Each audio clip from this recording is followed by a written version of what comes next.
Baik, aku akan cerita tentang manfaat kantong empedu. Jadi kantong empedu itu bentuknya seperti kantong, ada tangkainya juga, dan dia ukurannya 4-5 cm. Manfaatnya apa? Manfaatnya adalah dia menampung asam empedu. Asam empedu dibuat di hati.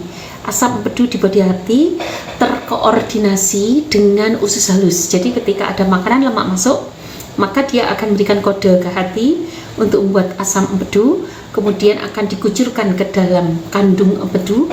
Kemudian kantong empedu yang sudah menerima itu akan, yang sudah jadi, karena di kantong empedu asam empedu gini.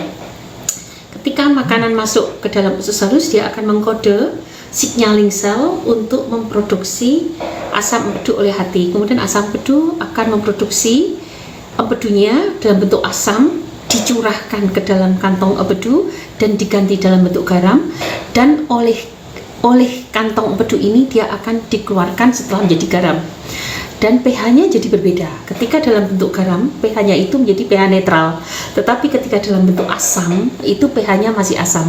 Kenapa di usus itu keluarnya akan dicurahkan, dibuang ke usus kecil? Pertanyaannya adalah, kenapa ketika di usus harus dinetralkan dulu pH-nya? Bahkan di sana juga ada yang namanya hormon bikarbonat. Saat usus kita terlalu asam, maka akan dikucurkan hormon bikarbonat. Begitu banyak bahan-bahan yang disiapkan oleh Allah untuk menetralkan keasaman pH di usus kecil kita. Apa maksudnya? Ada yang tahu nggak? Sudah dikasih hormon penetral, hormon bikarbonat, bahkan asam empedu sebelum dikucurkan ke dalam usus kecil pun ditampung dulu di kandung empedu, dirubah dulu menjadi garam dan menjadi netral, tidak bersifat asam. Ada tahu maksudnya? Jadi Allah itu menciptakan usus itu pH-nya itu tidak asam.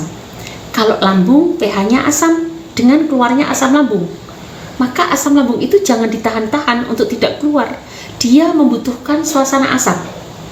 Nah, usus kecil itu butuhnya bukan suasana asam, butuhnya pH yang netral. Maka memberi kesempatan probiotik untuk